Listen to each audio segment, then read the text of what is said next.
tal? ¿Cómo están? Buenas noches. Estamos en vivo y en directo, 21:01, 17 grados la temperatura en Asunción.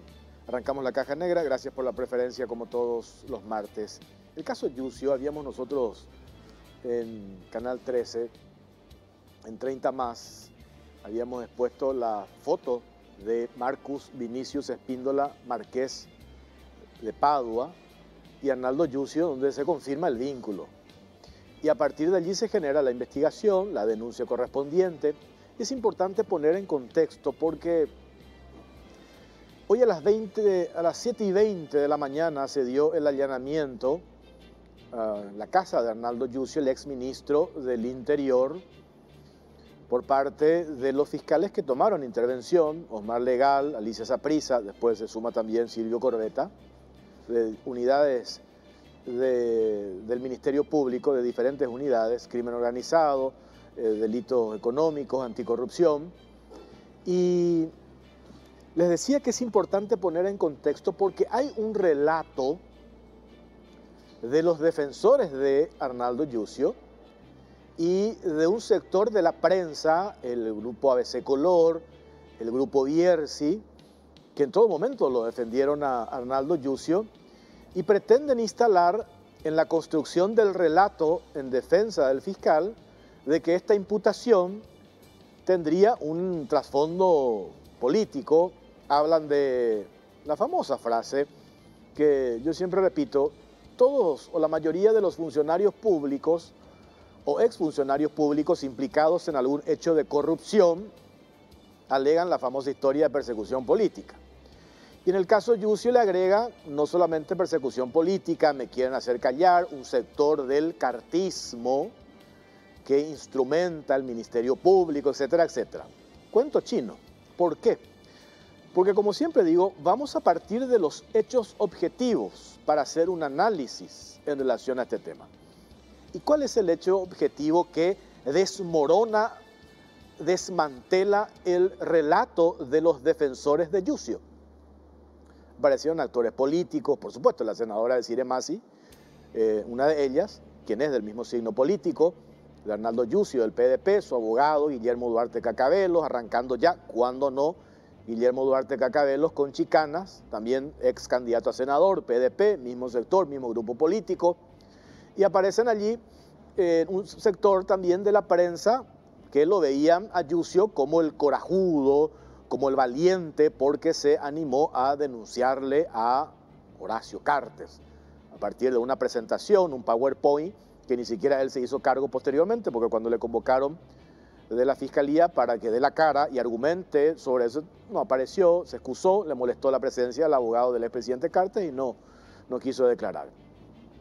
Pero reitero, ¿cuál es el hecho objetivo de toda esta historia que desmorona el relato de los defensores de Yucio? Y desmorona de que detrás de esta imputación hay una cuestión de pase de factura, una cuestión política, y es el siguiente elemento hecho objetivo. La Fiscalía del Brasil, cuando se da la detención en Foz de Iguazú de Marcus Vinicius Espíndola Marqués de Padua, cuando se da la detención de este ciudadano brasileño en Foz de Iguazú, los investigadores, la Policía Federal, la Fiscalía se incauta del teléfono celular de Marcus Vinicius. Y en ese teléfono celular, por supuesto, aparecen las conversaciones que tuvo este ciudadano con varias personas. Entre ellas aparece la de Arnaldo Yucio. Y el contenido de esa conversación a través de mensajes de intercambio entre Yucio y Marcus Vinicius, esa información, ese dato proporciona la Fiscalía de Brasil a los investigadores acá de nuestro país, los fiscales paraguayos.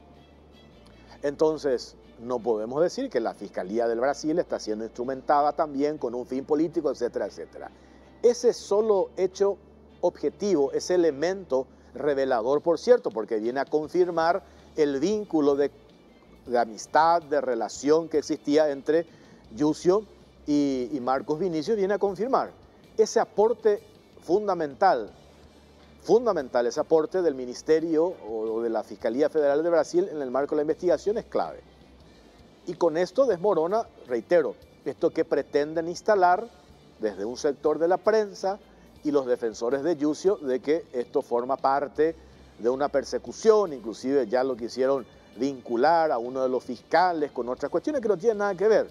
Porque, reitero, acá hay hechos objetivos, bien puntuales, concretos, que acá tengo la copia, el acta de imputación, que después podemos ir compartiendo, que se hace el relato paso por paso con el soporte de las pruebas, de las conversaciones, del intercambio de mensajes entre Yucio y Marcos Vinicio. Está Omar Legal, el fiscal. ¿Cómo estás, doctor? Buenas noches. Buenas noches, Jorge, para ti y para la audiencia. A ver, doctor, ¿dónde empezamos esta historia? Quiero nomás hacer puntualizar este aspecto que me parece clave. ¿Fue fundamental el apoyo o la información que brinda la Fiscalía del Brasil en el marco de la investigación con esto que tiene que ver con los mensajes? Porque yo mencionaba recién, cuando se da la detención de Marcos Vinicio, le incautan el teléfono celular y a partir de allí saltan una serie de información que ya la Fiscalía Federal del Brasil, para la investigación que ellos llevan adelante, le es de mucha utilidad, pero para lo que a nosotros nos interesa, esa institución comparte con el Ministerio Público de nuestro país detalles de lo que conversó Arnaldo Yucio con Marcos Vinicio. ¿Es así, doctor? Sí, es así, Jorge. Pues, tenemos que recordar que esta causa empieza a partir de la frustración de la captura, o en realidad no era el fin, pero sabemos que Lindomar evade el allanamiento que se realizó en el Paraná Country Club. Y a partir de ahí se abre una causa nacional posterior, y dentro de esa causa es la misma Fiscalía de Río de Janeiro, la Fiscalía brasileña, quien realiza una cooperación espontánea. ¿Qué quiere decir eso? Que nosotros no solicitamos esa información, sino que ellos vieron una posible relevancia penal y nos comparten a nosotros no solamente el teléfono, nos comparten también la documentación incautada en ese momento, porque tenemos que acordarnos que la causa TUR era una cooperación de Paraguay para con Brasil, o sea, las evidencias eran las brasileñas. Entonces ellos no comparten tanto la documentación como lo incautado del otro lado, porque fue un procedimiento simultáneo. Y acá tenemos que recordar de que del lado brasilero le capturaron a Marcos Vinicio y del lado paraguayo evade el allanamiento Lindomar. Entonces ellos nos comparten eso, y eso llegó al Ministerio Público paraguayo en mayo de este año, y a partir de ahí sí, evidentemente pasó a ser un objetivo punitivo de la investigación el exministro Arnaldo Yucio por el contenido de las conversaciones. Tenemos que recordar de que él en todas sus declaraciones daba cuenta de que ellos solamente tuvieron una relación comercial, que era el supuesto alquiler de la camioneta familiar del señor Marcos para el viaje a Brasil, y hoy día esto cae por su propio peso a raíz de todas las conversaciones y evidencias que mostrarían que ellos no solamente tuvieron esa relación comercial, sino que realizaron varios trabajos sobre vehículos del Ministerio del Interior y de la Policía Nacional. ¿Por qué deciden allanar esta mañana la casa de Yucio? Bueno, en realidad este ya era un trabajo que teníamos ya cerrando. Tomamos la determinación y siempre, si es que si el trabajo que realizamos nosotros, normalmente hacemos los allanamientos el mismo día que alzamos la imputación en el juzgado, como para evitar primero esto que ya ahora lo que van a hacer, que es la recusación. Y justamente es una estrategia que realizamos para que ellos no puedan evitar eso, ¿verdad? Claro. Acá un poco yo decía, doctor, poner en contexto, yo la escuché incluso cuando le preguntaban en su momento había dicho la titular de la Senat que el objetivo en el Paraná Country a priori era Marcus Vinicius, pero cae detenido en Foz de Iguazú. Después se da lo de Lindomar, y ahí es donde saltan estas cuestiones, estas conexiones reveladoras, por cierto. Y ahí hay otra cuestión, yo no sé si estás al tanto, yo supongo que sí, no sé si lo podés decir. Hay una investigación en el marco del operativo Turf, no en Paraguay, sino en el Brasil. Y esto hay que decirlo. Hace 5 años que la Fiscalía Federal del Brasil viene siguiendo los pasos de una red internacional dedicada al tráfico de cocaína. Envían cocaína a Europa.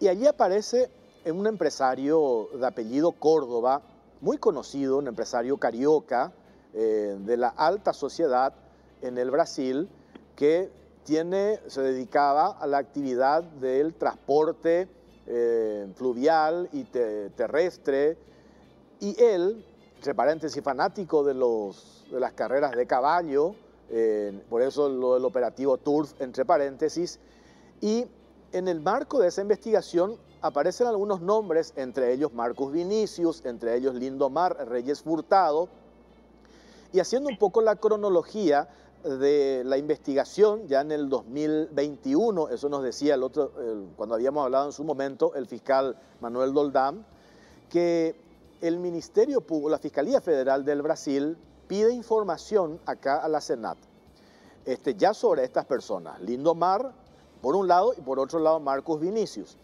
Y la Senat hace una investigación a qué se dedicaba este hombre, porque ¿qué es lo que hacía Lindomar y qué es lo que hacía Marcus Vinicius? En realidad ellos montaban empresas para lavar el dinero del empresario brasileño Córdoba. Entonces el tráfico de cocaína lo hacía Córdoba, pero Lindomar, Marcus Vinicius y otros empresarios, entre comillas, brasileños se encargaban de montar empresas para, a partir de esas empresas, hacer lavado de dinero. Y es ahí donde piden a la Senat, la Fiscalía Federal del Brasil, la investigación, el seguimiento de las actividades de Marcus Vinicius. Y cuando la Senat remite el contenido del movimiento de Marcus Vinicius en Paraguay, el que firma ese escrito es Arnaldo Yucio. Y eso a través del Ministerio de Asuntos Internacionales, a través de la Fiscalía de Asuntos Internacionales a cargo de Doldán, eso después se remite a la Fiscalía Federal. ¿Qué es lo que digo con esto, doctor? Que independientemente a la investigación acá, cohecho pasivo puntualmente, que está a tu cargo y a cargo de Saprissa y otros agentes fiscales, hay también una investigación que saltó ahora a partir de la denuncia del vínculo de Yucio con Marcus Vinicius. Por eso también la predisposición de la Fiscalía Federal del Brasil de cooperar en una parte de la investigación con la Fiscalía de Paraguay. ¿Eso es así, doctor?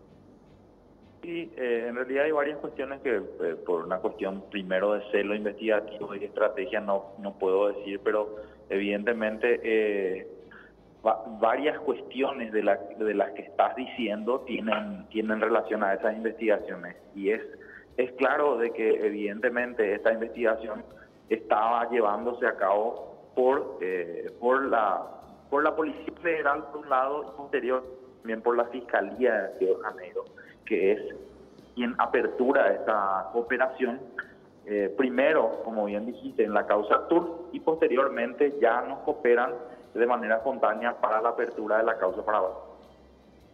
Acá hoy, ya con estos elementos, porque por supuesto, vos estás acostumbrado, doctor, pues tenés varios casos sonados importantes a que se busque siempre cuestionar la investigación o el trabajo que hace el Ministerio Público. Y yo digo, partamos de los hechos objetivos. Acá no hay ninguna duda del vínculo, no solamente de ese vínculo que se pudo haber dado para arrendar entre comillas, porque tal arrendamiento parece que ni siquiera se dio, ese vehículo blindado que se había dado en enero cuando Yucio se fue de vacaciones entre Yucio y Marcus Vinicius. Hay, con los mensajes de texto, con los mensajes que se tiene en la carpeta de la imputación, en el acta de imputación, se confirma ese vínculo que viene ya de hace rato, donde se detallan conversaciones que nada tienen que ver con el tema del vehículo, con taller, con arreglar vehículos del Ministerio del Interior en el taller de Marcus Vinicius, le envía un link que tiene que ver con una noticia de Lavallato, uno se pregunta qué tiene que ver eso. O sea, ¿qué es lo que confirma eso? La existencia de un vínculo entre Yucio y Marcus Vinicius. ¿Hay hechos objetivos que demuestran eso? Hay hechos objetivos. Eso es irrefutable, doctor. Sí, es así, Jorge. Evidentemente, como bien dijiste, se van a buscar desacreditar el trabajo realizado por el Ministerio Público, pero las pruebas son objetivas, son pruebas Claro. legales, son elementos que dan claridad sobre los hechos hoy imputados. Y vuelvo a decir, él en principio había dicho que su relación, que no lo conocía, que su relación fue solamente para ese alquiler y que eventualmente él podía llegar a ser proveedor. Lo que nosotros podemos hoy afirmar someramente y por lo menos es la presunción inicial, ya ellos habían hecho otros tratos comerciales, habían reparado varios vehículos, hecho mantenimientos de esos vehículos, en ninguna licitación ni en ningún contrato formal dentro del Ministerio del Interior. O sea, la pregunta ahora es si aquí se pagaron esas reparaciones y nosotros tenemos que analizar el tipo penal. El cohecho pasivo agravado es el beneficio no solamente recibido, sino la promesa también. Y acá vemos las dos aristas. Vemos de que él recibió reparaciones de manera gratuita y también el préstamo de la camioneta personal de la familia para el viaje de vacaciones a Brasil. Ellos hablan de un pagaré. Lo cierto y concreto es que al día de hoy no hay ningún pago de esa camioneta, lo cual hace suponer de que ese fue un beneficio brindado al exministro del Interior. Y también se evidencia con las demás aristas investigativas. Hay muchas cuestiones que todavía no las podemos decir. Tenemos que recordar que estamos en el estado incipiente de una imputación donde lo que te pide la norma es la sospecha suficiente de la ocurrencia de un hecho punible, y en la acusación evidentemente va a ser mucho más solvente y las líneas investigativas se van a extender.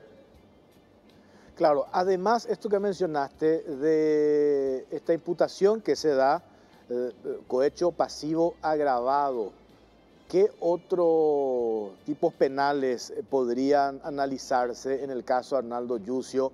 No sé si lesión de confianza, administración en provecho propio, filtración de información sensible para narcos. ¿Qué más, doctor? Y habría una amplitud significativa de posibilidades de hechos punibles que podrían surgir. Tenemos que tener en cuenta, Jorge, que muchos actos investigativos no se pueden hacer hasta este momento, porque evidentemente ellos empiezan a utilizar los aparatos procesales, a mal utilizar, y esto se evidencia con la recusación que van a presentar mañana, con argumentos que evidentemente van a ser rechazados. Pero lo que hacen con esto es dilatar el proceso como siempre y evitar de que los actos investigativos sean realizados por el fiscal natural, ¿verdad? O sea, ahora nosotros vamos a empezar los análisis financieros. El día de hoy se constituyó el doctor Silvio Corbetta en el Ministerio del Interior a retirar documentaciones con relación a los gastos reservados y la confirmación de la sospecha también de la falta de licitaciones con relación a estos arreglos. No figuran en ningún lado, se va a empezar a mover el aparato investigativo para ver si es que existen otros hechos y evidentemente si existen, el Ministerio Público va a hacer lo que corresponda. ¿Es cierto, doctor, que el mensaje intercambiado entre Marcus Vinicius y Arnaldo Yucio antes o la noche antes de este operativo TURF que lleva adelante la Fiscalía y la Senat, ese mensaje se borró o fue borrado? Hay varios mensajes borrados, ¿verdad?, que ya no se recuperaron. Tenemos que tener en cuenta que la extracción la realiza Brasil, no nosotros. Ellos ya nos dan el resultado de la extracción, pero vemos varios mensajes que han sido borrados. También vemos que hubieran llamadas entre estas personas, lo cual vamos a desconocer el contenido de esas llamadas. Pero sí, lo llamativo también fue, primero, las cuestiones que hablan, o sea, qué hace o qué hacía un ministro del Interior, ex ministro de la Senat, hablando de causas abiertas tan importantes como es el caso Lavallato y con relación a la familia Mota, con una persona que hoy día está presa por presunto narcotráfico en Brasil.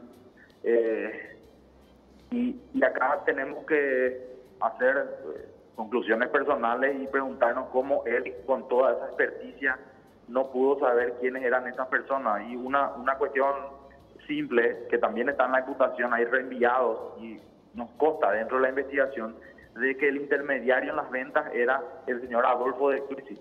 Entonces, ¿cómo él no miró el perfil de la gente con quien estaba trabajando y sabiendo de que hay empresas en el ámbito local que trabajan sobre estos mismos trabajos? No quiero citar ninguna, pero son empresas que sí están en las licitaciones. Los mismos vehículos reparados fueron vendidos por una empresa que se llama Armor, y eso así fue dentro de una licitación. ¿Dónde están los presupuestos que se pidieron a esas empresas y demás? ¿Por qué con estas empresas y no con las otras? ¿Por qué los montos ínfimos que él dice haber pagado, $700 supuestamente por reparación de un blindado? Eso yo creo que ni un vehículo normal se paga eso. Se puede hacer un análisis personal al margen de los costos sobre los mantenimientos de estos tipos de vehículos, y ustedes van a ver, y nosotros vamos a ver también en la investigación, de que esos montos son importantes. O sea, hay varias cuestiones que caen por su propio peso y que se van a ir dando durante la investigación. Y acá hay una cuestión, perdón que insista con esto. Vaya coincidencia, justo la noche antes del operativo Turf, el operativo Turf acá en Paraguay, el allanamiento al Paraná Country Club allí en Hernandarias, donde según Zully Rolón el objetivo era Marcos Vinicius, no Lindomar. Porque acá tengo el audio de lo que había declarado, no sé si se confundió Zully, ¿verdad? La ministra, digo, de la Senat. Pero justo la noche antes de ese operativo, Arnaldo Yucio y Marcos Vinicius intercambiaron mensajes, y justo esos mensajes fueron borrados. ¿Qué significaría eso para la Fiscalía, doctor? Y hacen suponer cuestiones que fueron las resultantes, ¿verdad? Nosotros podemos llegar a suponer que él tuvo una conversación, y eso es algo llamativo, como bien dijiste. La noche antes del operativo Turf, él escribe con el señor Marcos. Hay mensajes que sí no se borraron, donde él le dice que pasa a cobrar un vehículo que se reparó, y el señor Marcos como que se queda confundido diciendo, creo que te equivocaste, Marcos, y el otro le dice, no, tal vehículo tenés que pasar a cobrar mañana. Y eso fue a las 10:40 de la noche, un día antes del operativo. Y acá lo que no quiero entrar es justamente en el mismo juego que ellos entran de los supuestos. Nosotros trabajamos con pruebas objetivas. Evidentemente, yo puedo suponer muchas cosas, pero como fiscal responsable en mi trabajo, y eso lo demuestro siempre en todo lo que hago, yo me baso en pruebas objetivas, no en supuestos. Eso, si nosotros objetivamos durante la investigación, evidentemente se va a ampliar la imputación. Totalmente de acuerdo. ¿Por qué se piden medidas alternativas a Yucio? ¿Por si pueda interferir en la investigación o hay peligro de fuga? Sí, evidentemente esas son medidas estándar que normalmente pedimos. Acá lo que nosotros no hacemos es justamente pedir la prisión preventiva. Y ahí se demuestra un poco el principio de objetividad del Ministerio Público. Acá nosotros no estamos buscando una persecución adrede a nadie. Pensamos de que con esas medidas va a ser suficiente el sometimiento del mismo al proceso, lo cual no obsta, como digo, en todas las causas, las medidas cautelares son fotos del momento. Si es que yo veo que durante la investigación él está obstruyendo la investigación, evidentemente voy a pedir otro tipo de medidas. Tenemos que entender de que para eso son las medidas cautelares, son preventivas todavía. No queremos entrar en el juego del populismo y pedir una orden de detención, no está, eso es nuestro ánimo. Nosotros trabajamos, como ya dijimos en varias partes de esta entrevista, sobre pruebas objetivas. Tenemos elementos suficientes para la imputación. y evidentemente las líneas investigativas nos van a dar los elementos de solvencia para una acusación eventual. La defensa de Arnaldo Yucio, estaba leyendo esta mañana, acusa a la Fiscalía de violar garantías procesales por el tema del allanamiento. ¿Qué se dice al respecto? No, eso es simple. En mi experiencia como fiscal, hasta hoy día yo no escuché ningún imputado que diga que bien está trabajando la Fiscalía. Claro. Todo lo que hacemos está dentro del marco de la ley. Primero escuché que dijeron que cómo vamos a irnos más o menos sin avisarle. Lo único que pasa es que ahora los allanamientos nosotros tengamos que avisarle a la gente que vamos a ir. Claro. Justamente el factor sorpresa es el que buscamos para encontrar lo que estamos buscando, valga la redundancia. Y desde el primer momento en que nosotros llegamos a la casa, con familiares se pusieron en contacto, dijeron que iba a llegar a las 9 de la mañana él, nosotros estuvimos hasta el mediodía, él nunca llegó. Y el allanamiento fue acompañado en todo momento por familiares y posteriormente cuando vino un abogado y se presentó, evidentemente yo le di, él tenía intervención en la causa, me dijo que no, entonces yo no lo puedo dejar estar. Es más, posteriormente me escribe el señor Arnaldo Yucio, y yo por una cuestión de educación le respondo porque no debería responderle, pero como era justamente una cuestión de que él me pedía que participe ese abogado, y como él es el investigado, yo le permití que esté. Él fue contralor de lo que se estaba incautando, firmó el acta del procedimiento donde estaban todos los documentos que se incautaron y demás evidencias. O sea, esas son, me parece que son manotazos de abogado, ¿verdad? O sea, todo se hace en el marco de la ley, dentro de la objetividad, y cuidamos hasta el último detalle. ¿Encontraron en el allanamiento en la casa de Yucio algún elemento puntual que se pueda decir y que tenga que ver con este caso en particular, más allá de otras cuestiones que se pudo haber encontrado?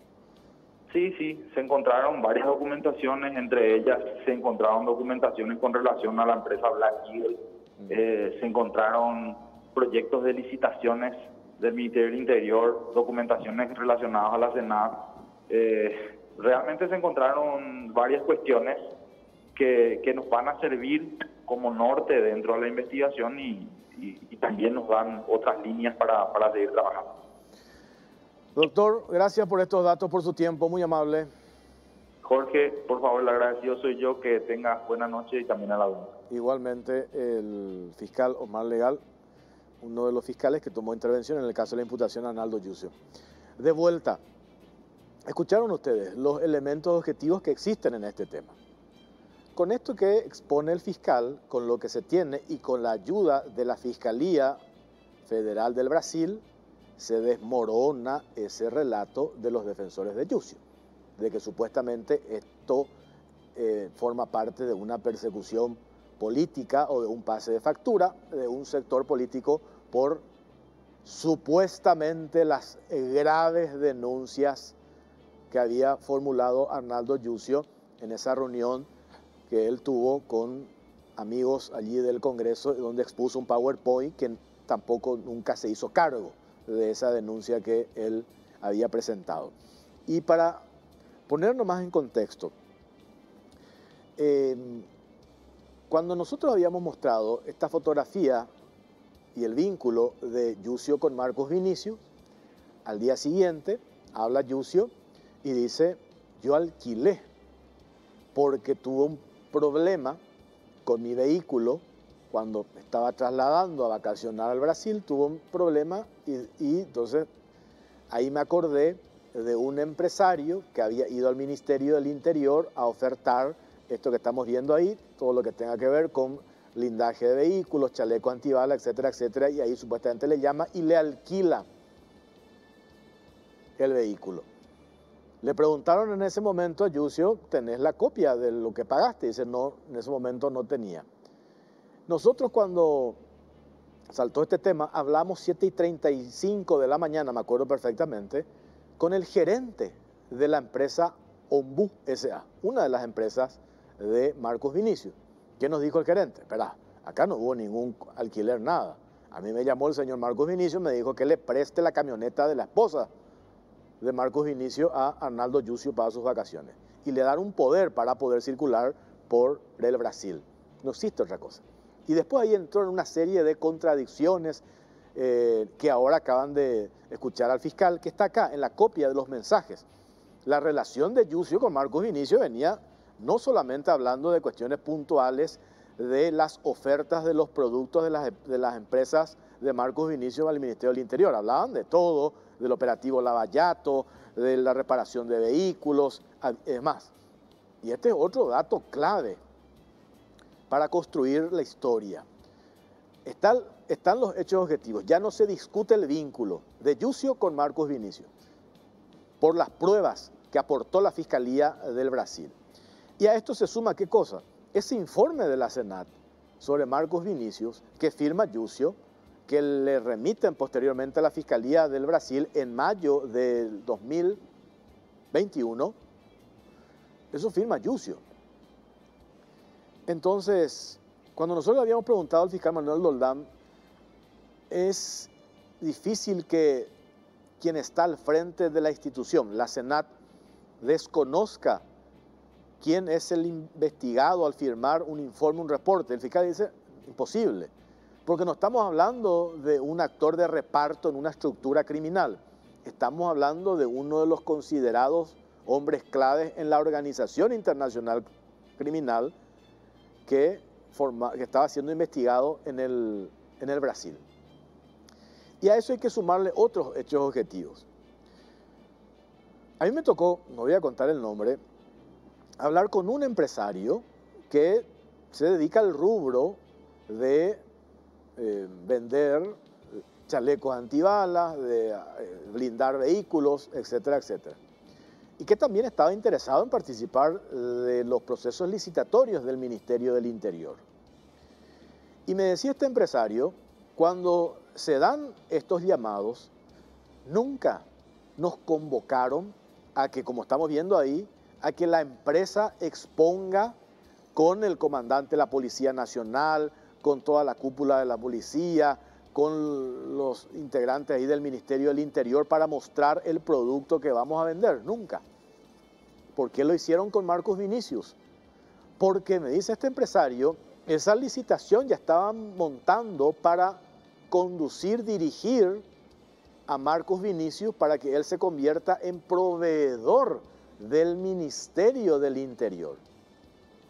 Y ahí es donde se da esto que el fiscal legal explica también, lo que tiene que ver con la administración en provecho propio, como el titular de un ministerio, el ordenador de gastos, el que convoca una licitación, va a aceptar reparación de su vehículo, va a aceptar obsequios, va a aceptar, no puede, porque es el que interviene en los procesos directamente licitatorios.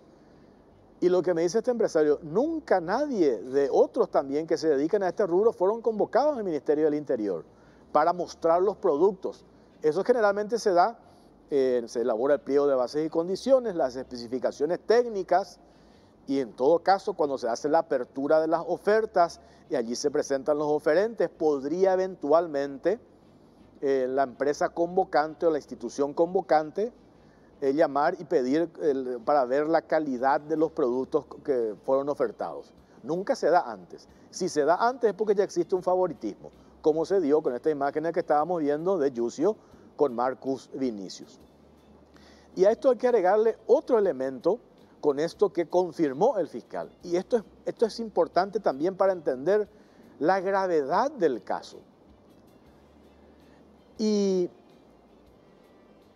el gobierno de Mario Abdo Benítez hoy es indicado con estas publicaciones que estaba realizando el diario La Nación, con la filtración de documentos claves, entre paréntesis, el caso Marcet. El caso Marcet, el presidente de Colombia recientemente, el que asumió, vincula directamente a Marcet con el asesinato del fiscal Marcelo Pecci. La gravedad del caso de la filtración de información de instituciones a supuestos narcos que posibilitaron la fuga constituye un hecho extremadamente grave. Y acá ponemos un paréntesis otra vez. Otra perlita que tiene que ver con el fiscal, con el ex fiscal, ex ministro del Interior, Arnaldo Yucio. Nosotros hablamos un montón de este caso. ¿Se acuerdan lo del Departamento de Identificaciones? Una licitación importante para mejorar todo el sistema relacionado a la impresión de los documentos, cédula de identidad y pasaporte digital, que eso le va a brindar al Paraguay la garantía de que esos documentos sean inviolables. Marcet cae en Dubái con un pasaporte falso. Y durante los 3 años que estuvo Arnaldo Yucio al frente del Ministerio del Interior, no movieron un dedo para que empiece a funcionar, a trabajar la empresa que ganó la licitación para hacer el trabajo de la impresión de los documentos digitales, cédula de identidad y pasaporte. Por supuesto que Arnaldo Yucio no iba a querer que eso funcione. Ahora entendemos por qué. Por estos vínculos que saltan. Caso Marcet, pasaporte falso. Caso Marcet, esto que publicó el diario La Nación, filtraciones de datos clave, incluso que estaban en el informe que había hecho inteligencia de la Secretaría Nacional Antidrogas. Por supuesto que en 3 años dejaron que se muera ese proyecto. Ahora, aparentemente, con Federico González están intentando que ese proyecto empiece a moverse, porque hoy me estaba contando un ciudadano que nos llamó en Radio 1 esta mañana, 30 días para que le entreguen la cédula, 30 días la cédula de identidad, cuando tenés todo un sistema que está listo para que funcione. Pero cuando hablamos de un gobierno cómplice, de estructuras criminales, de bandas, de organizaciones criminales abocadas al narcotráfico, por supuesto no van a querer que funcione todo lo que tenga que ver con la transparencia, la trazabilidad a la hora de la obtención de los documentos tan importantes como la cédula de identidad y el pasaporte. Y también nos contaban esta mañana que pagando en identificaciones 50.000 o 100.000 guaraníes te dan la cédula o el pasaporte, creo que en 3 días. Hay toda una estructura que no va a querer nomás luego que funcione un sistema moderno, que ya está listo para que arranque, porque hay una rosca corrupta en identificaciones, en la policía, y lo que mencionábamos Arnaldo Yucio. Con estos vínculos, por supuesto, él quiso, como de lugar, porque yo lo he entrevistado varias veces en Radio 1 preguntándole sobre este tema, no ha movido absolutamente un dedo para que esto funcione. Ojalá ahora con Federico González esto se pueda dinamizar y se saque ese proyecto lo más rápido posible y que los paraguayos tengamos, por un lado, la garantía de que esos documentos no van a ser violados, inviolables, porque eso da, reitero, transparencia, porque hoy tenemos sonados casos caso Marcet, emblemático caso Marcet, pasaporte falsificado, cae con un documento falso en Dubái cuando lo detienen a este hombre. Por eso digo, ojalá que este sistema empiece a funcionar. Pero independientemente de eso, esto que contó Omar Legal, que le preguntábamos nosotros, cuando se da el operativo TURF, ¿cuál era el objetivo? Operativo TURF, que viene ya un pedido de la Fiscalía Federal del Brasil. Se van a allanar el Paraná Country en Hernandarias. Ese condominio, ese coqueto barrio cerrado, allí en Hernandarias, tiene 3 salidas. 2 en realidad y una tercera. Entrada y salida. Y ese es un operativo que lleva adelante la Senat, no la policía. Van agentes de la Senat y el soporte del Ministerio Público. Pero ¿quién comanda ese operativo en el Paraná Country? Comanda la policía, le dejaron de lado a la policía. Comanda la Senat. ¿Quién maneja la Senat? Zully Rolón. ¿De dónde viene Zully Rolón? ¿Qué hacía anteriormente Zully Rolón cuando Yucio estaba en la Senat? Era su brazo derecho. Y ahí surge otro elemento que también preocupa y hay una investigación abierta en el Brasil. ¿Por qué se escapa Lindomar? ¿Por qué no previeron? Una cuestión de sentido común. Haces un allanamiento para buscarle nada más y nada menos que al segundo en la organización criminal del narcotráfico, buscado hace 5 años en el Brasil, al segundo. No previeron controlar las 3 salidas del Paraná Country. Hubo una negligencia.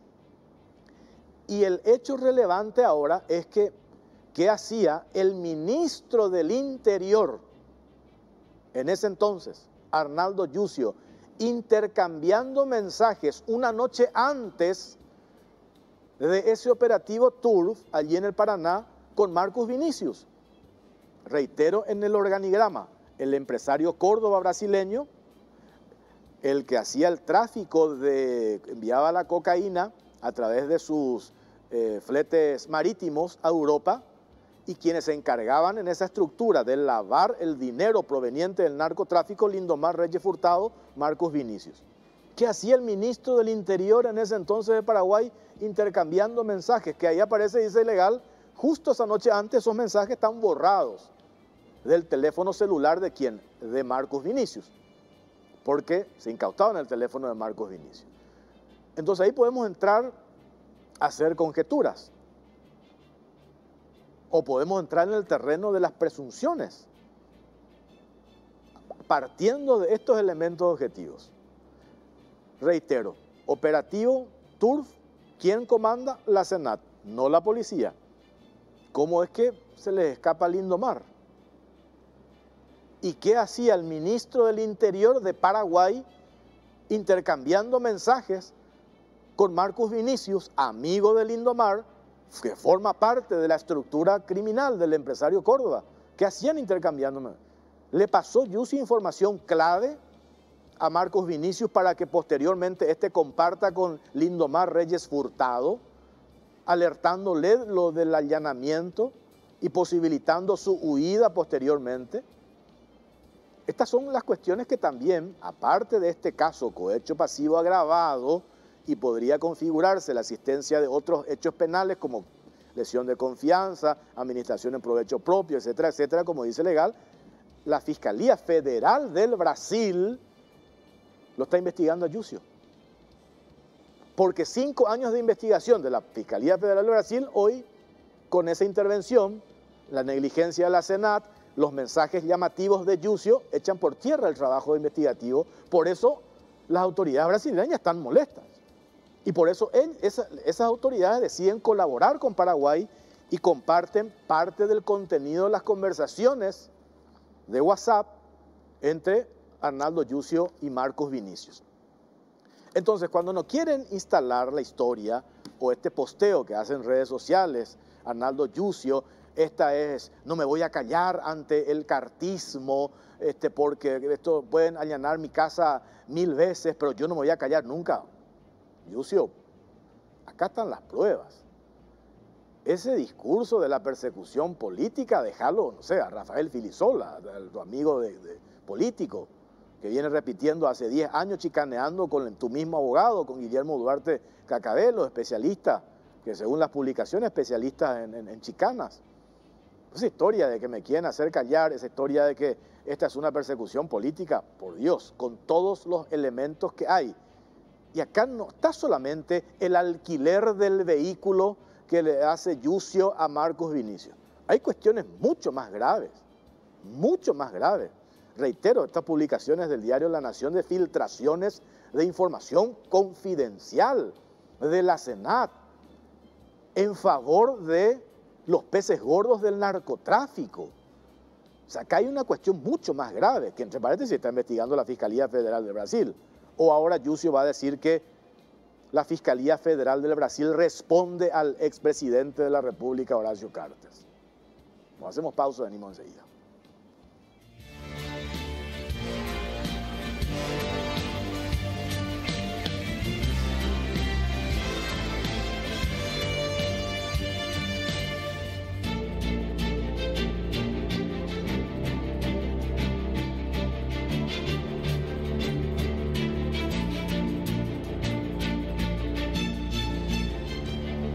Tab P11 hace gala de toda la innovación de Lenovo, perfecta para cubrir todas las necesidades. La nueva tablet está equipada con sistema operativo Android 10 y el prestigioso procesador Qualcomm Snapdragon, ofreciendo máxima potencia y estabilidad. La P11, además de entregar entretenimiento, fue creada para la productividad, de modo que proporciona una capacidad incomparable para el trabajo similar a la de una laptop, gracias al teclado ultra delgado incorporado y teclas de acceso directo que se acopla al equipo mediante imanes. E incluye un lápiz digital, precisión e inclinación para dibujar, pintar, hacer notas en algún documento o apuntar la lista del supermercado. Lenovo Tab P11 Upgrade a primera clase, encontrala en las mejores tiendas del país. Lenovo representa y distribuye Celex S.A.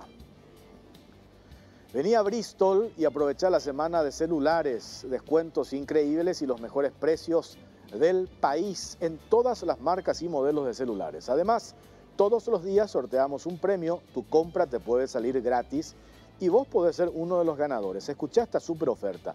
Celular Samsung A13 de 64 GB, precio normal 18 cuotas de 211.000 guaraníes, ahora solo 18 cuotas de 119.000 guaraníes. Bristol, la mejor casa de electrodomésticos del país. Esta mañana hablamos con él en Radio 1, con el doctor Marciano Torales. Nos metemos en el tema político, un poco para entender. Él fue apoderado del movimiento Colorado Ñeteté, lo que tiene que ver con la inscripción del ex ministro de Obras Públicas y Comunicaciones, Arnoldo Vims, precandidato a la presidencia de la República por Fuerza Republicana, después de la renuncia del vicepresidente Hugo Velázquez. Y él tiene una posición en relación a este tema. Él dice que esa inscripción es ilegal y expone los argumentos jurídicos que queremos escuchar. Entre paréntesis, hoy estaba leyendo un comunicado del movimiento Honor Colorado después de una reunión de los principales referentes de este movimiento, del Comando Central. Ellos van a acatar lo que disponga o lo que determine el Tribunal Electoral Partidario, sentado en una posición en relación a este tema. Pero independientemente de eso, a nosotros nos pareció importante un poco escucharlo al doctor Marciano Torales, apelando a su experiencia, a su condición de ex apoderado del movimiento Colorado Ñeteté, para entender sobre este tema. ¿Qué tal, doctor? ¿Cómo estás? Buenas noches, Jorge. Un gusto saludarte a ti, a toda la audiencia y en particular a mis correligionarios. Un saludo que hace tiempo no lo hago porque ya no estoy tanto en la actividad política. La verdad que la última etapa fui apoderado de Colorado Ñeteté, pero la trayectoria política la inicio como constituyente.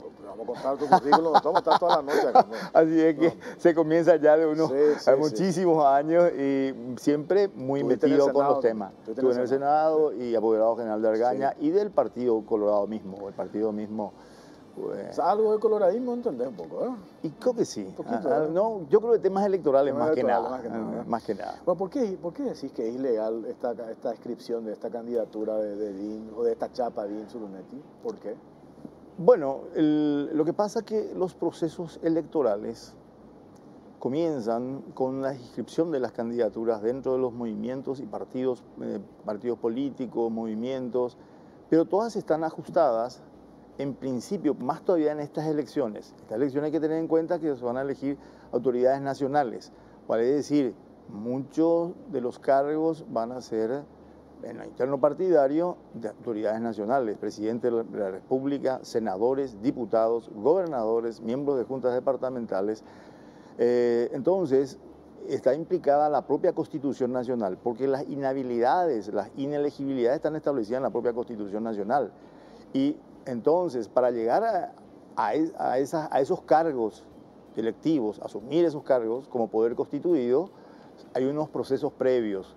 Pero cuando se trata en lo interno partidario, hay un calendario electoral que también se hace conforme a las disposiciones legales pertinentes. No es que el calendario electoral es antojadizo, no existe la posibilidad, está muy bien reglamentado y está muy ajustado a todas las previsiones del Código Electoral mismo. Es decir, dentro de los plazos. ¿Por qué? Porque las candidaturas deben ser, imagínate tú que presidente de la República, candidatura a presidente de la República, senadores, diputados, hay inhabilidades y esas inhabilidades son examinadas previamente en lo interno partidario por el Tribunal Electoral Partidario. Posteriormente, la propia autoridad electoral nacional, a través de un cronograma establecido por el Tribunal Superior de Justicia Electoral, los tribunales analizan de vuelta todos los requisitos de todos los candidatos presentados por los candidatos de los partidos políticos. Y si bien es cierto, la ley electoral le da cierta autonomía a los partidos políticos para elegir, tener sus propios estatutos y establecer los mecanismos, sin embargo le pone un corset, el artículo 124 del Código Electoral, que dice de la naturaleza de los partidos políticos. Los partidos políticos son personas jurídicas de derecho público, es decir, solamente pueden hacer aquello que está permitido y autorizado. Le escuchaba ayer, escuché a Wildo Almirón diciendo, miren que esto no está previsto. Entonces, con mayor razón, está dando énfasis a que no pueden hacer esto. Porque al no estar autorizado, no está permitido. A diferencia del derecho privado, sí, que lo que no está previsto está autorizado. Tú puedes hacer siempre y cuando no esté prohibida por la ley. Aquí, este es el problema que se suscita en este momento. Pero no, el 124 no solamente se replica, o sea, se replica también en el Código Electoral. Entonces, si ya se ha cerrado toda la etapa de presentación de candidatura, publicación de las candidaturas, exposición, tachas y reclamos, tachas e impugnaciones de candidaturas dentro y oficialización de las candidaturas por parte del Tribunal Electoral, toda esa etapa está cerrada. No hay posibilidad de reabrir la inscripción de candidaturas. ¿Qué van a hacer? ¿Un calendario especial para Vince? Porque no se presenta ya en tiempo, todo eso está cerrado. Claro. Pero esa va a ser una candidatura nueva, encima violentando todos los principios que hacen a las sustituciones. Las sustituciones siempre es, el presidente de la República es reemplazado por el vicepresidente, Constitución Nacional, 234 creo. Las candidaturas, los candidatos a presidentes, cuando ocurrió el caso de Argaña, Oviedo Argaña, fue reemplazado, cuando se lo sacaron de la cancha de Oviedo, fue reemplazado por Cubas, que era el vicepresidente, candidato a vicepresidente, y lo acompañó el candidato más votado. Situaciones previstas dentro del estatuto partidario. Hoy me dicen, no existe la posibilidad de que, al no estar prevista, podemos simplemente acercar un nuevo candidato de arriba. No. Eventualmente aquí tendría que aplicarse el artículo 6 del Código Civil, que dice las cuestiones deben ser resueltas por las autoridades, en los casos judiciales, por los tribunales. Y en estos casos dice, si no estuviese previsto, se aplicarán las normas análogas. Y me llamaba la atención que González, el apoderado justamente de Honor Colorado, me decía, yo tengo candidatos a gobernadores que si quedan inhabilitados, renuncian, no tengo mecanismo para reemplazarlo. Y dije, yo no puede ser que no hayamos previsto, porque yo en esa época, 2000, 2001, estaba dentro del partido como apoderado general y siempre asesoraba a la convención, y analizo y veo que el artículo 93 del estatuto partidario dice claramente que en ausencia, o si no ya los plazos no dieran para reemplazar al candidato a gobernador que no tiene vicegobernador ni tiene suplente. Entonces dice, si se elimina, si por obvias razones, muerte, incapacidad, inhabilidad sobreviniente, lo reemplaza el primero de la lista de la Junta Departamental. La misma cosa ocurre con el intendente. No se presenta viceintendente, se presenta un candidato. Candidaturas unipersonales son reemplazados por los primeros de la lista pluripersonales en el orden de importancia del cargo. ¿Por qué? Porque esas candidaturas ya fueron sometidos al proceso de inscripción, al proceso de publicación, al proceso de impugnación de tachas, entonces, e impugnación de candidaturas. Entonces son candidaturas que al estar en el organismo colegiado de candidatura, tienen ya, sin embargo, todo porque reúnen los mismos requisitos. ¿Te imaginas? Del hijo Osorio, yo creo que reúne todos los requisitos y encabeza su lista de senadores. Y él fue presentado en tiempo y forma. Yo creo que el movimiento Fuerza Republicana fue presentada, inscripta como movimiento nacional, en tiempo y forma para participar de este proceso electoral. Entonces, inscribió su candidatura a presidente y vicepresidente, sus listas de senadores, diputados. Viene este hecho sobreviniente. Entonces, para mí, Brunetti tiene que ser el candidato a presidente y el candidato a vicepresidente, el primero de la lista de senadores. Es lo que es la norma análoga, no existe otra. Este mecanismo presentar un nuevo candidato, que no se publicó, no se va a hacer, o van a hacer un nuevo calendario, como te digo. ¿Qué debería hacer el Tribunal Electoral Partidario en este caso? Ahí me decían dos cuestiones. Yo creo que lo dijo uno de los integrantes del tribunal, me parece que lo dijo el presidente. Nosotros vamos a recibir y vamos a poner a consideración de los diferentes movimientos. Uno de esos movimientos dijo, vamos a respetar lo que diga el TEP. ¿Qué debería, a tu criterio, hacer? In limine litis, rechazarla por improcedente, extemporáneo y por improcedente por sobre todo, porque su calendario electoral está cerrado. Es más, el Tribunal Electoral tiene la obligación de velar por el cumplimiento de la Constitución, las leyes electorales y el propio estatuto partidario. Ellos establecieron el calendario electoral.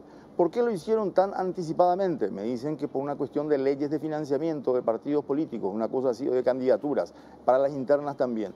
Entonces, eventualmente, si ellos hicieron un calendario sumamente extenso, significa que alguna disposición legal también le está imponiendo que ese calendario sea confeccionado de esa manera. Entonces ellos estarían también violentando, en su caso, la norma respectiva, que yo realmente, como no estoy muy compenetrado con los temas actuales, no sé, pero me lo dijo González, el apoderado de Honor Colorado. Para mí, es más, cuando yo era apoderado general con los colegas, en los primeros tiempos, allá por el 97, 98, para las elecciones internas, nosotros chequeábamos las elecciones de los partidos políticos, de las agrupaciones políticas. Me dice hace no mucho un magistrado, ¿qué le pasó al Partido Colorado? Ya no tienen esa enjundia, esa fuerza que ustedes tenían cuando chequeaban y verificaban todos los procesos internos de elección de candidaturas dentro de las agrupaciones políticas adversarias. Porque si eventualmente alguna candidatura se obtiene a través de procedimientos violatorios de la ley o de la Constitución o de los estatutos mismos o en su caso de organizaciones, movimientos formados, entonces esa se podría eventualmente impugnar en su momento por no estar ajustada a las disposiciones legales pertinentes. Yo entiendo la posición de Honor Colorado en el sentido de que ya hemos escuchado cuando se hablaron algunos referentes, si bien ya hay una posición asumida, pero hablaron referentes que esto es ilegal, improcedente, extemporáneo, toda la historia. Por supuesto el discurso del otro lado, todos nos tienen miedo, etcétera, etcétera. Entonces yo quizás pueda entender, pero hay una cuestión parece que no se negocia, que es la ley.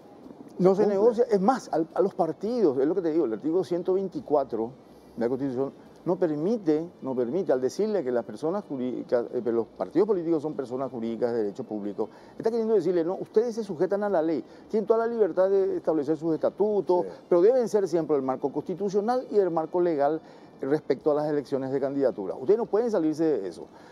Y si no está previsto algo, no pueden hacerlo porque no está previsto, no está autorizado, debe estar autorizado. Y eso se replica en el artículo 10 o 11 del Código Electoral mismo también, no solamente una disposición constitucional. Por la importancia, el propio Código Electoral también lo repite. Entonces, a los efectos de encorsetar a los partidos políticos, de que respeten la Constitución, las leyes y sus propias normas estatutarias, que es su máxima. Aquí, para mí, el Tribunal Electoral no tiene camino, tiene que preservar las candidaturas del Partido Colorado, no puede torcer el proceso electoral interno partidario, permitiendo una candidatura en paracaídas, violentando las disposiciones, porque cuando se violentan los mecanismos electorales de inscripción de candidaturas, el sufragio, cómo se vota en las elecciones, son exactamente iguales a las establecidas en el Código Electoral, no hay diferencia. Todo es de la misma manera, las candidaturas se inscriben de la misma manera, dentro de los plazos que establece el Tribunal Superior de Justicia Electoral para las elecciones nacionales y los partidos políticos dentro de sus estatutos para sus internas. Sí. Clarísimo. Doctor, te agradezco tu tiempo. Al contrario, te agradezco a ti. Espero que aportar algo para este tema. Sin ninguna duda, para el debate. Hacemos una pausa, venimos enseguida.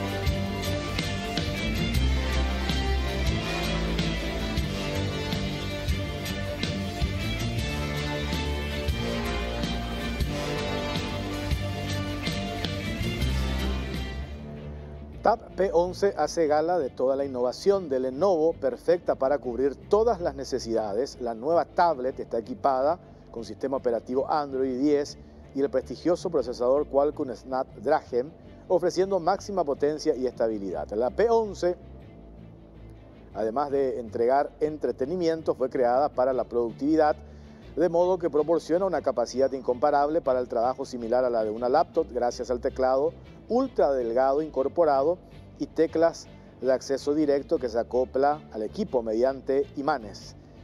E incluye un lápiz digital, precisión, inclinación para dibujar, pintar, hacer notas en algún documento o apuntar la lista del supermercado. Lenovo Tab P11, upgrade a primera clase. Encontrala en las mejores tiendas del país. Lenovo representa y distribuye Celex S.A. Ahorra más cargando en Shell. Ahora todos los martes tenés 20% de reintegro en combustibles pagando con Mango App en estaciones adheridas. Los martes, pará en una Shell, carga la mejor calidad en combustibles y aprovecha este 20% menos pagando con esta nueva billetera electrónica, Mango App. Ahorra cargando calidad, ahorra cargando en Shell porque lo que cargas importa. Por el mes de los peques, Farmacias Vicente Escabone regala tarjetas para divertirte en Sky Games, vales de compra de DAF, juguetes Roma y Tesh. Para participar debes compartir tu dibujo en nuestras redes sociales, @farmacia Vicente Escabone. Contactate al 021 418 5000. Tenemos un informe con apoyo de un sector político que no es raro que apoye las invasiones de tierras. Hay un líder invasora que se aprovecha de las necesidades de las familias humildes. Y hay un pleito que tiene que ver, reitero, con invasiones de tierras que no se define. Ya hay una intervención de la Fiscalía, ya hay una orden de desalojo, pero la policía no aplica la orden de desalojo porque no tiene recursos. Veamos el informe.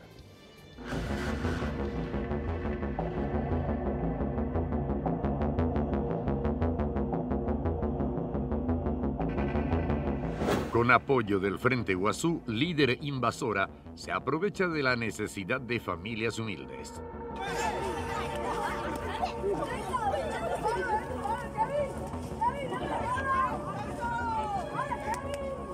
Saya permitía porque yo con sangre saqué a esto, porque yo pedí el INDER que me verificara el premio acá con si era afuera, gente comedor, pecuá, o habría pecuá asentamiento. Porque no lo permitimos, hay otras personas o comandante. Hay grabado, señora. En aparente complicidad con funcionarios del INDERT y bajo el padrinazgo de políticos del Frente Guazú, una líder invasora motivó la ocupación irregular de un predio privado que pertenece a la Fundación Rosa Mística y que se encuentra en la ciudad de Areguá. Y de esta manera se embolsó una gran cantidad de dinero de las familias humildes que buscan un lugar donde instalarse para vivir. La Fundación Rosa Mística adquirió en el año 2011 una propiedad de 3 hectáreas en la compañía Caacupemí de la ciudad de Areguá para llevar a cabo el proyecto de construcción de un santuario y un hospital que repercutirá positivamente en esa comunidad. Sin embargo, el plan tan anhelado se vio truncado luego de que el año pasado un grupo de personas invadiera la propiedad e instalara en el sitio un asentamiento denominado Curupaitl. En total, unas 50 familias lideradas por una vecina del predio identificada como Norma Núñez, quien es ex candidata a concejal por el Frente Guazú, derribaron los cercos de la propiedad privada y comenzaron a instalar allí precarias viviendas con conexiones eléctricas clandestinas. Al pasar de los días, el número de ocupantes fue en aumento y llegó a superar las 100 familias. Según la parte afectada, pese a la denuncia hecha ante la policía y la fiscalía, no se pudo desalojar a los ocupantes del asentamiento Curupaitl donde rápidamente comenzaron a venderse las parcelas bajo el engaño de que eran terrenos fiscales. La Caja Negra accedió a recibos de dinero de sumas de 1.500.000 guaraníes, monto que los interesados debían abonar para tener derecho a ocupar un lugar en el sitio. Además, semanalmente tenían que entregar 50.000 guaraníes a la líder Norma Núñez, quien de forma avivada nunca firmaba los documentos, sino más bien delegaba esa tarea al cobrador Alcides Chávez Jiménez, que hoy se encuentra imputado pero con prisión domiciliaria en otro asentamiento instalado a pocos metros del lugar invadido. Ella cobraba y su cobrador en ese momento era Alcides Chávez Jiménez, que actualmente él está con prisión domiciliaria. Por ese motivo, porque él tenemos recibo de que él cobraba por la venta del terreno, de cada parcela, 1.500.000. No obstante, existen audios que envió Norma Núñez al grupo de invasores, donde reconoce que existió el pago de derecho a piso para ingresar al predio y que ella se quedó con ese dinero porque le corresponde, al ser la fundadora del asentamiento, según sus propias palabras. Jaupase la plata, la derecho de piso, después mera monguara, la derecho de piso en todos los asentamientos corresponde a la organización, a la fundadora, y yo fui lo que fundé este asentamiento y ese me corresponde a mí. Después de que se entraron y se vuelve a vender otra vez, lo que entran acá es decisión de ellos, y si yo le pido una suma X y aceptaron es porque le gustó. Ja upea lleve o corresponde ja terejonera cenera se ampe se ayarra upe plata ja emoí xereje la orden de captura upeare. De acuerdo a la información proporcionada al equipo periodístico que recorrió el predio en disputa, la recaudación aproximada al mes era de 20 millones de guaraníes y las familias que no tenían la forma de conseguir el dinero eran obligadas a empeñar sus objetos o, si ya no tenían más alguna pertenencia, eran desalojadas a la fuerza de la propiedad.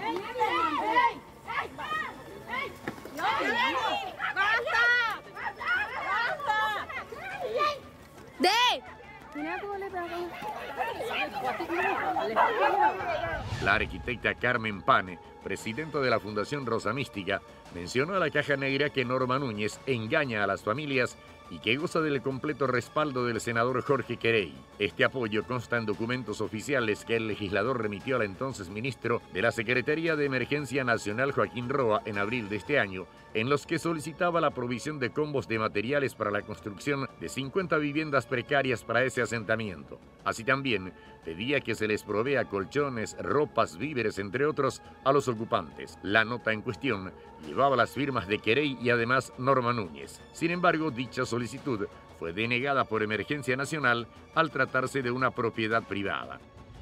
Nosotros tenemos fotos de ella con el senador Jorge Querey, y el senador Jorge Querey es el que hace la nota firmado por él y le pide a la CEN que traiga insumos a nuestro terreno, que es una propiedad privada, sabiendo él que es una propiedad privada. Y si él no sabe que es una propiedad privada, entonces, ¿en dónde estamos parados? O sea, como senador de la Nación, de la República del Paraguay, tiene que saber a lo que se está exponiendo. Y a ellos no les importa eso.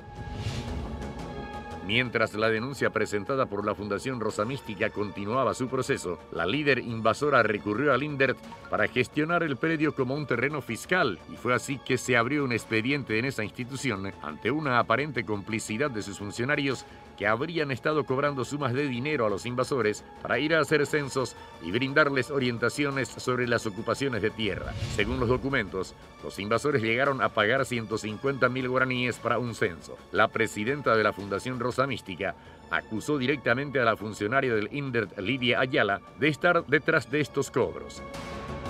La señora Norma Núñez, junto con su abogado Lauro Ruiz Díaz, se van a la INDERT a solicitar apoyo para que ellos puedan seguir cobrando. Entonces viene llegando la señora Lidia Ayala de la INDERT, y para que ella venga, entonces pide un monto de suma y se cobra 120.000 por cada vez que viene la INDERT cobraba cada vez que venía esta señora 120.000 por cada familia.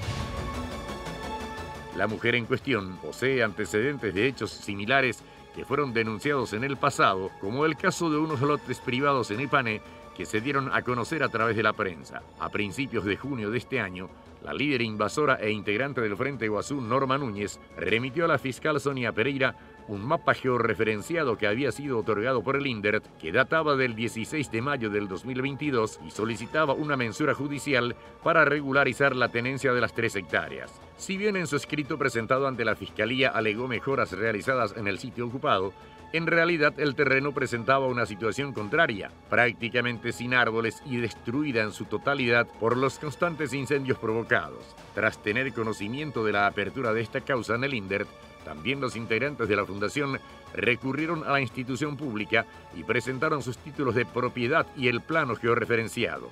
Fue así que el INDERT no tuvo otra más que reconocer que era un terreno privado y ante este revés salieron varios de los ocupantes irregulares, pero aproximadamente 20 familias decidieron seguir de igual manera en el lugar. Al quedarse más que evidenciado que se estaba ante un terreno privado y no así uno fiscal, a finales de junio la fiscal Sonia Pereira solicitó informes a la comandancia de la policía sobre la disponibilidad de efectivos policiales para realizar un procedimiento de desalojo del asentamiento. Sin embargo, hasta la fecha no se ejecuta esta orden de desocupar el predio. Ahora el temor de la fundación es que ante la inacción aumente de vuelta la cantidad de invasores en el sitio.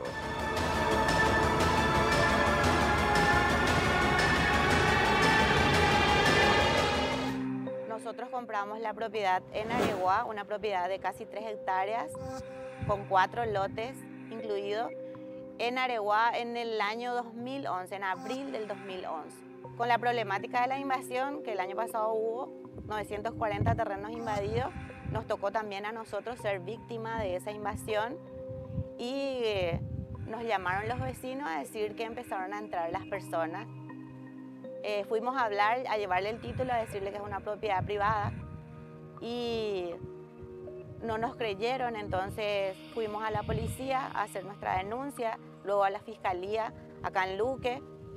La fiscalía nos tocó la unidad 2 con la abogada Sonia Pereira y luego ella nos acompañó al día siguiente para ver realmente que entraron las personas. Y también nos acompañó personal de la GEO y 3 comisarios. Cabe recordar que allí comenzaron a hacer un asentamiento que se llama Curupaytú y la fundadora del asentamiento se llama Norma Núñez, que es del movimiento Frente Iguazú, respaldado por el senador de la Nación, el senador Jorge Querey. Y tenemos los documentos para mostrar que este señor fue a la CEN a pedir materiales para este asentamiento. Chapas, puntales, todo lo que es para el asentamiento que la señora Norma le había requerido. Esto genera mucho dinero para Frente Iguazú.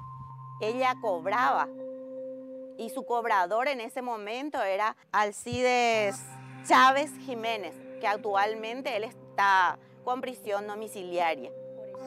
Por ese motivo, porque él tenemos recibo de que él cobraba por la venta del terreno, de cada parcela, 1.500.000. La señora Norma Núñez junto con su abogado Lauro Ruiz Díaz se van a la INDER a solicitar apoyo para que ellos puedan seguir cobrando. Entonces viene llegando la señora Lidia Ayala de la INDER y para que ella venga entonces pide un monto de suma y se cobra 120.000 por cada vez que viene la INDER. Cobraba cada vez que venía esta señora 120.000 por cada familia. La señora Rosana, la abogada Rosana reconoció y le dijo que es una propiedad privada y que es de la Fundación Rosa Mística. Reconoció frente a la señora Norma y le dijo que la próxima vez que tenga un terreno en la mira, que se vaya primero junto a ella a cotejar los planos si puede entrar o no a esa propiedad. Así le dijo frente a mí, cosa que me dejó realmente choqueada que una abogada que esté trabajando para el gobierno, haga eso. Esta Norma Núñez, que es apoderada o fue apoderada de Frente Guazú, ella el año pasado estuvo como concejal, o sea, pugnando como concejal en la concejalía de Areguá de Frente Guazú. Ella vive enfrente, en un asentamiento enfrente de la propiedad privada de la Fundación Rosa Mística. Bueno, este era el testimonio de Carmen Pane, presidenta de la Fundación. También hablamos con María Teresa Cáceres. Interesante lo que dice, por qué la Fundación, integrante también de esta Fundación Rosa Mística, por qué compraron la propiedad y qué es lo que querían hacer en ese predio. Son utilizados para realizar estos hechos punibles, ¿verdad? Porque les vuelven delincuentes, ¿verdad? A la gente que no tiene trabajo, que no tiene forma de sustentarse, porque el gobierno no se ocupa de darles educación, de formarles en el campo, ¿verdad? De enseñarles a trabajar y de ponerles hospitales y escuelas para que se queden en sus lugares. Entonces, toda esa invasión que estaba ocurriendo en el interior ya está llegando a la ciudad. Imagínense que nosotros estamos expuestos a que un día amanezca alguien en nuestro patio y nos digan: yo tengo derecho a tener esta posesión. ¿Qué es lo que está ocurriendo en nuestro país? El socialismo, que está fundiendo países vecinos, también quieren apropiarse del nuestro. Y esa es la propuesta del Frente Guazú. Se siente una impotencia porque, teniendo toda la documentación de nuestras propiedades, ¿verdad?, somos vulnerables porque no tenemos un gobierno que realmente se ocupe de gobernar, de hacer su trabajo como tiene que hacer, ¿verdad? Lamentablemente estamos sin gobierno. Mañana le vamos a buscar a la fiscal Sonia Pereira, Radio 1, a ver si podemos charlar con ella para hacerle seguimiento a este tema. ¿Escucharon lo que decía la señora María Teresa Cáceres?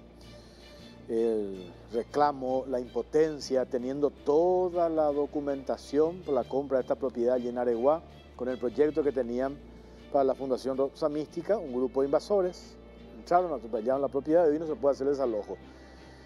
Hay una orden de desalojo, no se ejecuta esto porque la policía no tiene hombres, no tiene personal, no tiene recursos, y mientras tanto todo ese proyecto pendiente quedó en la nada, en vano, de la expectativa y la impotencia que expresaba esta mujer. Nosotros teníamos otro material, pero vamos a guardar para el siguiente martes. Peligro para la salud ante la absoluta inacción de autoridades. Esto que tiene que ver con la aparición de emprendimientos que embotellan agua, supuestamente agua mineral, y no son aptas para el consumo. Y tenemos un testimonio, documentos, registros. Esto es un peligro, entre paréntesis. Pero vamos a mostrar el siguiente, ya no tenemos tiempo, para el siguiente martes en otro capítulo de La Caja Negra. Nos vamos con esto. Nos vemos mañana. Nos escuchamos en Radio 1, ¿verdad? 7:30 mañana. Gracias por acompañarnos. Buenas noches.